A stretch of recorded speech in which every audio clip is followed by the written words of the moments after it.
Ini hari ini saya diundang tumben sama si Bahlil. Aku bilang Mas toh, aku diundang ke Golkar. Terus engko aku muram opo cengar-cengir yo. Karena aku dimusuhin sak jagat Dewa Betara. Sekarang diundang, bingung aku. Sebenarnya Bu Megawati bilang katanya dimusuhin, tapi kok ngundang enggak diundang itu kan berarti sayang dong ya. Kaget banget tuh Megawati karena dapat undangan HUT Golkar. Tapi ya guys, Wakil Ketua Umum Golkar TB Aceh Hasan langsung ambil bicara tuh. Dia jelasin Golkar tuh gak musuhin partai manapun, termasuk PDIP. Ya soalnya dukungan PDIP dan Golkar berkoalisi. Masa dimusuhin? Bagi Aceh, semua partai itu bekerja sama bangun negara guys. Kalau semua unsur pemimpin dari semua lapisan bisa rukun bersatu, tidak berarti kita tidak beda pendapat, tapi di ujungnya kita tidak boleh bermusuhan. Jadi saya menghimbau, menyampaikan kepada semua unsur, istilahnya yang pernah menyimpang, kembalilah ke jalan yang benar. Assalamualaikum warahmatullahi wabarakatuh. Ya, kembali lagi bersama saya di channel Gosip Politik ya. Oke, tadi kita lihat bersama cuplikan video dari Ibu Megawati Soekarno Putri yang enggan diundang oleh Partai Golkar dalam perayaan HUT Golkar ke-60 ya. Alasan Bu Mega enggan diundang adalah dia menganggap partainya dimusuhi oleh Partai Golkar. Entah kebenarannya benar atau tidak ya, tetapi pihak Golkar sudah membantah hal tersebut. Oke, kali ini ada cuplikan video dari pidato Pak Prabowo yang berapi-api bagaimana pentingnya persatuan para pemimpin, terutama para pemimpin partai ya. Pidato itu disampaikan pada saat HUT Golkar kemarin. Oke, bagaimana cuplikan videonya? Mari kita langsung saja lihat bersama. Banyak kan yang bilang, ibu gabung lah ke sono. Lah gabung gua dapatnya apa?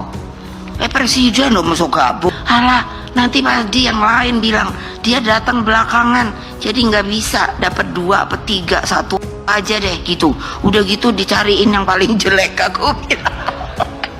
Ini buka rahasia sedikit. Ini jawaban Golkar setelah disindir Megawati karena dianggap musuhi PDIP. Guys, jadi Megawati itu kan diundang ke acara HUT Golkar ke-60. Tapi ya, masa Megawati malah merasa dijahati sama Golkar selama ini? Soalnya Megawati itu bilang, kayak Golkar dan partai lain tuh musuhin PDIP. Otomatis, kaget banget tuh Megawati karena dapat undangan HUT Golkar. Tapi ya guys, Wakil Ketua Umum Golkar TB Aceh Hasan langsung ambil bicara tuh. Dia jelasin, Golkar tuh gak musuhin partai manapun, termasuk PDIP. Ya soalnya dukungan PDIP dan Golkar berkoalisi. Masa dimusuhin? Bagi Aceh, semua partai itu bekerja sama bangun negara guys. Menurut kalian emang benar ya guys hubungan Golkar dan PDIP itu nggak bagus? Apa cuma perasaan Megawati aja tuh? Kita harus waspada. Dan kuncinya adalah kalau semua unsur pemimpin dari semua lapisan bisa rukun bersatu. Tidak berarti kita tidak beda pendapat, tapi di ujungnya kita tidak boleh bermusuhan. Betul. Saudara-saudara, saya tidak pernah mau terpancing untuk membenci. Di bidang politik kita tidak boleh sampai membenci lawan, mencaci maki, menghardik. Kembali kepada kepribadian kita, kembali ke kepribadian asli bangsa Indonesia dari seluruh suku.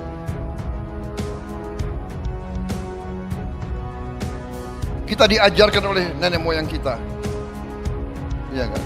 Bermusyawarahlah, berundinglah,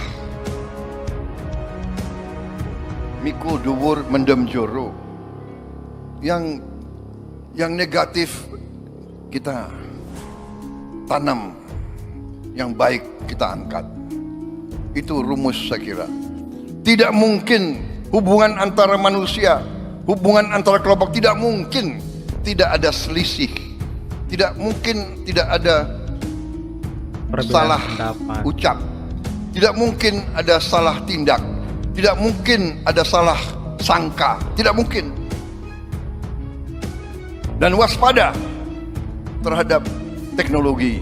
Belum tentu teknologi 100% membawa kebaikan.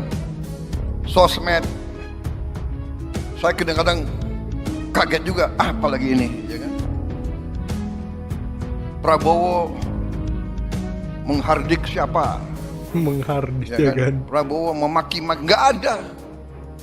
Saya lihat, waduh, di mana? Saya cek, rupanya hoax. Terlalu gampang bikin hoax, terlalu gampang bikin fake news. Saudara-saudara, itulah, saudara-saudara, saya kira ingin saya sampaikan di tengah ketegangan Indonesia bersyukur banyak kekurangan kita dan tetap kita sekarang masih banyak PR, masih banyak rintangan harus kita atasi. Kekayaan kita masih banyak yang bocor. Saya mengajak kita semua bersatu. Saya disumpah di depan perwakilan rakyat, di depan rakyat Indonesia, dan di hadapan Tuhan yang Maha Besar. Saya disumpah, saya bersama saudara Wakil Presiden disumpah untuk menjalankan Undang-Undang Dasar dan untuk menjalankan undang-undang. Jadi kalau ada pelanggaran hukum, ya tidak ada pilihan lain, saya harus tegakkan hukum. Wah, keren banget. Keren banget. Jadi saya menghimbau, menyampaikan kepada semua unsur, istilahnya yang pernah menyimpang, kembalilah ke jalan yang benar.